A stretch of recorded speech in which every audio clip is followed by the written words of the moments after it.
Hey everyone. आज मैं explain करने वाली हूँ इम्प्रेशन ऑफ यूथ के एपिसोड 4 को। एपिसोड की शुरुआत में बिंग शी के लिए कॉफ़ी बना रहा था, जहाँ शी उसे बड़े प्यार से देख रहा था।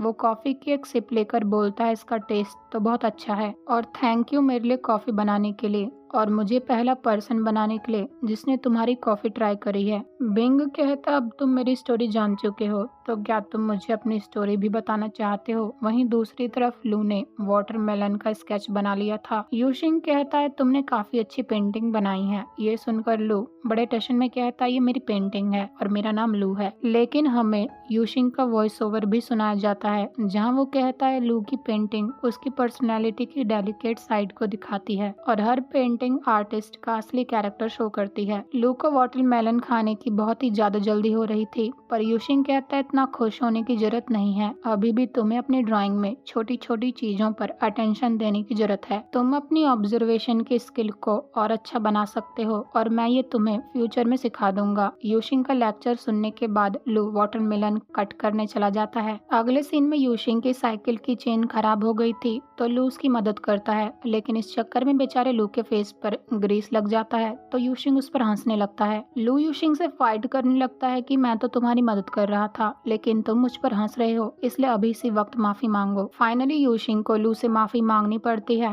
तो लू कहता है, अभी इस साइकिल को यहीं पर छोड़ दो, मैं किसी से इसको फिक्स करवा दूंगा। अभी हम दोनों ऐसे ही घर चलते हैं। वो दोनों पैदल ही फन करते हुए घर वापस आ रहे थे। इधर शी बिंग को अपनी स्टोरी सुना रहा था, जहाँ वो कहता है, मेरे पेरेंट्स के कार एक्सीडेंट के बाद हमें नहीं पता था कि जिन लोगों से हम डेली मिलते हैं वो अचानक से हमें छोड़कर चले जाएंगे, लेकिन उस वक्त मेरे भाई लू ने मुझे करेज दिया और मैंने यहाँ वापस आने का फैसला लिया। यहाँ मुझे अपने घर जैसी फीलिंग आती है, इसलिए मैंने अपने छोटे से होटल का नाम होम लाइक होम स्टे रखा और मैं आशा करता हूँ कि जो भी मेरे होटल में रुके उसे यहाँ अपने घर जैसी फीलिंग आए। इधर लू और यूशिंग पॉप्सिकल खा रहे थे, जहाँ लू यूशिंग से उसकी पॉप्सिकल लेकर उसकी एक बाइट खा लेता है, तो यूशिंग भी उससे अपनी पॉप्सिकल वापस मांगता है, लेकिन लू से टीज करने लगता है और इस चक्कर में उन दोनों के बीच एक्सीडेंटली किस हो जाता है। दूसरी तरफ बिंग शी से सॉरी बोलकर कहता है, मुझे तुमसे तुम्हारी स्टोरी नहीं पूछनी चाहिए थी, शायद तुम इस बारे में बात करने के लिए अभी रेडी नहीं थे। शी स्माइल करके कहता है, हमें मूव ऑन करना पड़ता है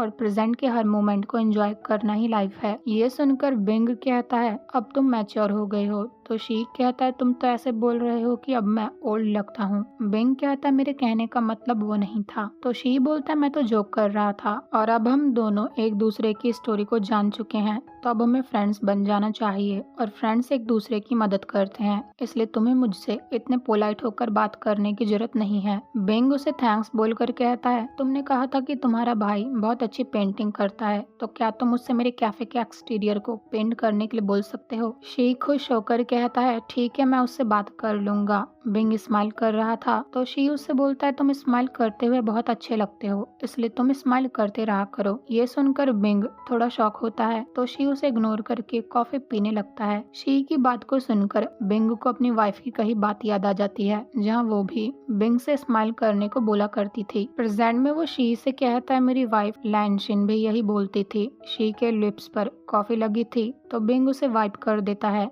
ये सब देखकर तो शी शाय फील करने की वजह से अपने होटल की तरफ आ जाता है, जहाँ लू और यूशिंग एक दूसरे को इग्नोर करते हुए आ रहे थे। शी उनसे बोलता है, आज तुम दोनों बहुत वियर्ड लग रहे हो, लेकिन वो दोनों एक साथ ही बोलते हैं, नहीं। शी कहता है, फिर तुम दोनों एक दूसरे की तरफ क्यों नहीं देख रहे हो? तो लू ये बोलकर वहाँ से चला जाता है कि मैं तो शावर लेने जा रहा हूँ। यूशिंग भी वहाँ से जाने लगता है, तो शी उससे कहता है, आज साथ में डिनर करते हैं। रात को सब बैठकर चुपचाप डिनर कर रहे थे, लेकिन आज लू और यूशिंग बिल्कुल भी फाइट नहीं करते। शी लू से कहता है, हमारे बगल में एक कैफे ओपन हो रहा है और ओनर अपनी लेट वाइफ के बर्थडे से पहले सब कुछ रेडी करना चाहता है, तो क्या तुम उसके कैफे के एक्सटीरियर को पेंट करवाने में मदद करवा दोगे? लू बोलता है, नहीं, अब मुझे शक होता है कि मैं तुम्हारा भाई हूँ या फिर तुम्हारे होटल का स्टाफ जो एक दिन भी ऑफ नहीं ले सकता है, और तुम ये काम यूशिंग से करने को क्यों नहीं बोलते हो? वो तो एक आर्ट टीचर है और मुझसे 100 गुना अच्छा पेंट करता है। लेकिन शी कहता है, बिल्कुल नहीं, मैं तुमसे बात बात कर रहा हूँ, इसलिए टॉपिक चेंज करने की जरूरत नहीं है। रात को अपने रूम में पेंटिंग बनाते वक्त भी यूशिंग अपने और लू के बीच हुई किस के बारे में ही सोच रहा था। वो अपने लिप्स पर टच करके कहता है तो टच की फीलिंग ऐसी होती है। उसी वक्त उसे उसकी फ्रेंड का मैसेज आता है जो उसे पूछ रही थी क्या सब कुछ ठीक है। तो यूशिंग उसे रिप्लाई करता है मुझे लगता है हाँ। अगले दिन स्कूल में लू के फ्रेंड्स पॉप्सिकल खाने में लगे हुए थे, जहाँ लू को अपने फ्रेंड्स को देखकर कल की बात याद आ जाती है। उसके फ्रेंड वहाँ खड़ी लड़कियों के बारे में बात कर रहे थे कि कौन सी वाली उनका आइडल टाइप है। लू का दोस्त उससे भी ये बात पूछने के लिए पीछे टर्न होता है कि तभी लू से किस कर लेता है। उसका फ्रेंड उसे पुश करके कहता है क्या तुम पागल हो गए हो, ये मेरी पहली किस थी। लू अपने आप से बोलता है ये वाली किस इतनी डिफरेंट क्यों थी। वो अपने दूसरे दोस्त को किस करने के लिए टर्न होता है, लेकिन उसका दोस्त तो डर के मारे वहाँ से भाग जाता है। ये सब देखने के बाद लू अपने लिप्स को टच करके कहता है वो मेरी भी पहली किस थी। अगले सीन में यूशिंग और लू सोच रहे थे कि उन्हें वॉल पर कौन सी पेंटिंग बनानी चाहिए और कैफे के अंदर बिंग और शी काम करने में बिजी थे, जहाँ शी बिंग से पूछता है तुम अपने कैफे में कॉफी के अलावा क्या क्या सेल करना चाहते हो। बिंग बोलता है इस बारे में मैं सोच रहा हूँ क्योंकि अभी तो मुझे कॉफी बनाने के अलावा कुछ भी बनाना नहीं आता है। वो अपनी बनाई हुई कॉफी लेकर यूशिंग और लू के पास भी जाता है, जहाँ यूशिंग बिंग से पूछता है क्या मैं जान सकता हूँ कि आपने इस प्लेस पर ही क्यों कैफे खोलने का डिसाइड किया। बिंग बोलता है मेरी वाइफ को समुद्र देखना बहुत पसंद था, हम पूरे आफ्टरनून बीच पर रहते थे, उसे समुद्र देखकर बहुत अच्छा महसूस होता था। वो हमेशा इंसिस्ट करती थी कि वो उस प्लेस पर कैफे खोलेगी जहाँ से उसे समुद्र दिख पाए, और ये कैफे मैंने उसे उसके बर्थडे पर गिफ्ट किया था जो उसका लास्ट गिफ्ट था। ये सब सुनकर यूशिंग को आइडिया आता है, जहाँ वो बिंग से कहता है क्यों ना हम इन वॉल्स पर सी की पेंटिंग बना दें, वैसे भी तुम्हारी वाइफ को सी देखना बहुत पसंद था। बिंग को भी ये आइडिया काफी अच्छा लगता है। वो बोलता है मैं भी यही चाहता हूँ कि जो भी यहाँ आए उसे हीलिंग वाली फील आए। अगले सीन में काम करते हुए बिंग और शी के हाथ टच हो जाते हैं,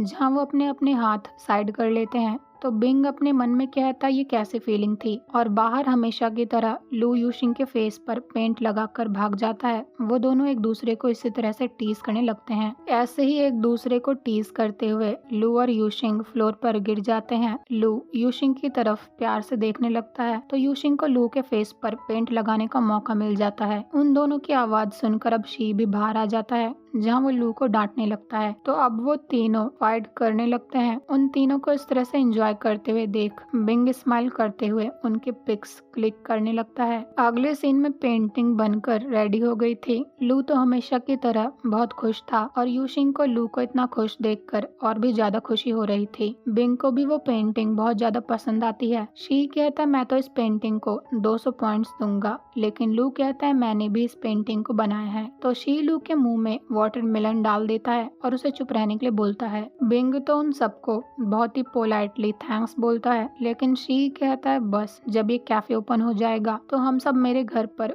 बारबेक्यू पार्टी करेंगे। बिंग ये सुनकर सैड और खुश दोनों ही होता है। रात को बिंग अपनी क्लिक करी हुई पिक्स को शी को सेंड कर देता है, जहाँ शी उसे थैंक्स रिप्लाई करके बड़ी हिम्मत करके एक हार्ट की इमोजी भी सेंड कर देता है। बिंग उसके मैसेज को रीड करके उसे गुड नाइट बोलता है तो शी बहुत ही ज्यादा खुश था। अगले दिन स्कूल में यूशिंग लू को पोर्ट्रेट स्केच बनाना सिखाने वाला था, लेकिन उसे प्लास्टर कास्ट नहीं मिलती। तो वो लू से कहता है वैसे मैं खुद ही पोर्ट्रेट बनाता हूँ, तो मुझे तुम्हें एग्जाम्पल देने के लिए कोई रेफरेंस नहीं मिल रहा है। ये सुनकर लू कहता है क्या मैं तुम्हें ड्रॉ कर सकता हूँ। यूशिंग कहता है ठीक है, लेकिन पिछली बार मैंने तुमसे बोला था कि तुम्हें स्केच बनाते वक्त छोटी से छोटी डिटेल्स पर ध्यान देने की जरूरत है, इसलिए तुम्हें मुझे अच्छे से ऑब्जर्व करना होगा। वो लू को पीछे खड़े होकर उसकी आंखों में देखने के लिए बोलता है। इसके बाद वो उसे धीरे धीरे करके आगे आने के लिए कहता है। वो लू का हाथ खींचकर उसे अपने फेस के बहुत क्लोज ले आता है, जहाँ वो कहता है अब तुम मुझे ड्रॉ करने वाले हो तो तुम्हें मेरे टेक्सचर को फील करना होगा। लू बहुत ही ज्यादा नर्वस था। वो यूशिंग से कहता है क्या मैं तुम्हें टच कर सकता हूँ।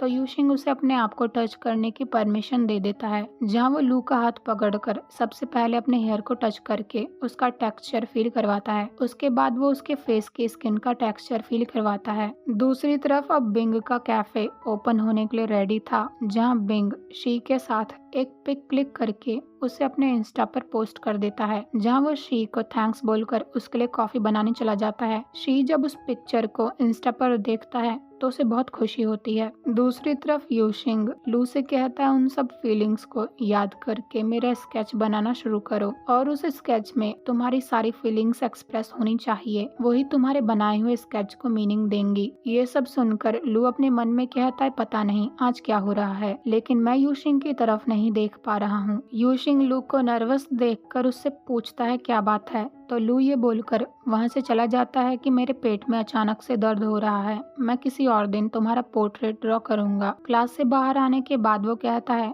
ये सब क्या है, इन फीलिंग्स को मेरे लिए ड्रॉ कर पाना मुश्किल है, कहीं मैं उसे लाइक तो नहीं करने लगा हूँ। और ये एपिसोड यहीं पर एंड हो जाता है।